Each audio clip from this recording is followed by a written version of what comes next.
My name is Chirag Prajapati.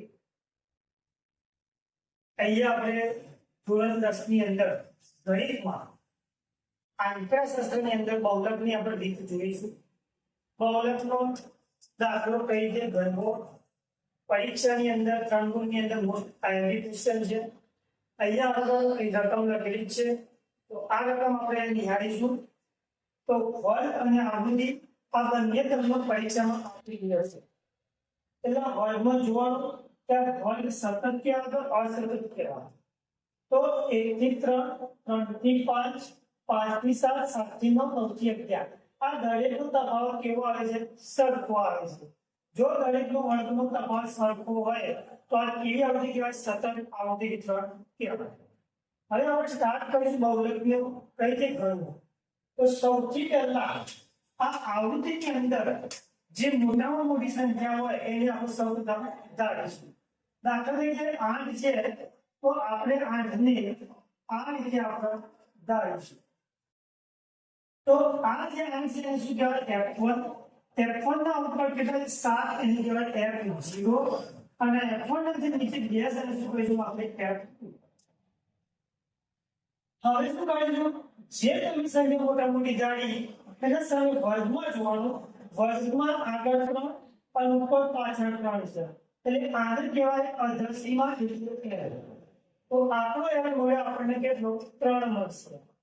તો સૌથી પહેલા આપણે માહિતી લખીશું તો F1 = 8, F0 = 7. પછી આપણે F2 કેટલા લખીશું? 2. F2 તમારો આવશે 2 અને તમારો L કેટલો આવશે? તફાવત કેટલા આવશે? તો 1 થી 3, 3 થી 5 પણ એ 3 છે, અહીંયા 3 છે, તો L તમારો આવશે 3. હવે આપણે ગણશું H. H એટલે શું? તો આ વર્ગોનો જે તફાવત છે કેટલા કેટલાનો તફાવત રહેશે? 1 થી 3, 3 થી 5 તો 2 નો તફાવત છે, તો અહીંયા આપણે લખીશું H = 2. હવે આપણે આની ફોર્મ્યુલા જોઈશું. આ સૂત્ર કયું છે બહુલકનું? તો Z = L + F1 - F0 upon 2F1 - F0 - F2 ગુણ્યા H. આ તમારું સૂત્ર છે બહુલકનું. આ સૂત્ર પ્રમાણે આપણે આગળ ગણીશું. સૌથી પહેલા L કેટલો છે તમારો? 3 પ્લસ F1 કેટલા છે તમારો? અહીંયા 5. F0 કેટલા છે તમારો? અહીંયા 7. નીચે 2 ના 2. F1 જે ઉપર હતો તમારો એ જગ્યાએ લખવાનું છે તો 5. વચ્ચે માઈનસ F0 કેટલો? ફરીથી જે ઉપર હતો એ લખવાનું છે અહીંયા 7. ફરીથી માઈનસ F2 કેટલો લખશે તમારો? અહીંયા 2 છે, તો અહીંયા આપણે F2 લખીશું 2. હવે H એટલે શું? વર્ગનો તફાવત. તો અહીંયા આપણે H કેટલા લખે છે? 2, તો અહીંયા આપણે લખીશું 2. હવે આગળ જોઈશું. આ ત્રણ એમ લખીશ. 8 માંથી 7 જાય તો કેટલા વધશે? તો 1 વધશે, તો આપણે લખીશું. હવે 2 કૌંસમાં 8 છે, તો આ બંનેનો આપણે ગુણાકાર કરીશું તો 2 ભાગ્યા 16. હવે અહીંયા છે માઈનસ, અહીંયા માઈનસ કરીશું. હવે માઈનસ માઈનસ શું થાય? પ્લસ, એટલે 7 વત્તા 2 કેટલા થશે? 9. અને આ ગુણ્યા 2 એમ લખીશું. હવે આગળ જોઈએ આપણે 3 એમના પ્લસ 1 એમના 16 માંથી આપણે 9 કાઢવાના છે, તો 16 માંથી આપણે 9 કાઢીએ તો કેટલા વધશે? તો 7 વધશે. અને ગુણ્યા અહીંયા 2. હવે આપણે આગળ જોઈશું. આ જે રકમ છે તેને ફરીથી લખીશું તો 3 પ્લસ, હવે 1 અને 2 ના જે સૂત્ર છે ગુણાકાર, તો 1 2 થશે. નીચેની છેદમાં સંખ્યા છે 0 અને 7 તે આપણે અહીંયા લખીશું. તો હવે શું કરીશું? 2 ભાગ્યા કેટલા કરીશું? આપણે 7 કરીશું.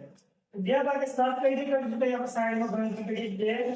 2 ભાગ્યા 7, 7 ના કરીશું 2 આપશે ના, તો ઉપર 0 કરીશું તો અહીંયા પણ 0 કરશે, તો એક પોઈન્ટ આવશે. હવે 7 કાઢીને કેટલો વધી જાય? એટલે કેટલા કરીશું? 7 × 14. 20 માંથી 14 તો કેટલા આવશે? 6. ફરીથી ઉપર કાઢી આપણે શું કરીએ? શું આવશે? હવે 7 ના ઘરમાં 60 કીધો, 7 × 56, 7 નું 63 વધી જાય, તો આપણે 7 કેટલા લખી છે 56 7 × 15 તો 4 ફરીથી આપણે કરીશું તો 4 છે તો 7 × 5 7 છે એટલે કઈ વધી જાય તો આપણે 7 × કેટલા લખી 35 તો અહીંયા આવશે શેષ 5 હંમેશા પોઈન્ટ પછી આપણે 3 ઓપરેટર લેવાના કેટલા લેવાના તો 0.285 આવશે તો અહીંયા લખીશું 3 + 0.285 તો આનો જવાબ કઈ રીતે લખીશું આ 3 + 0 એટલે 3 લખીશું આ પોઈન્ટ કેટલા છે અને 285 અંદર તો આ તમારો જવાબ છે તો આ જ રીતે પ્રોબ્લેમની સમજૂતી જોઈ અને આ તમારો જે જવાબ આવ્યો એ પ્રમાણે તમારી પ્રોબ્લેમની ગણતરી તો આ તમને સમજૂતી ખ્યાલ આવી ગયો છે અને આ વિડીયો તમને ગમે તો લાઈક કરજો અને સબસ્ક્રાઇબ કરજો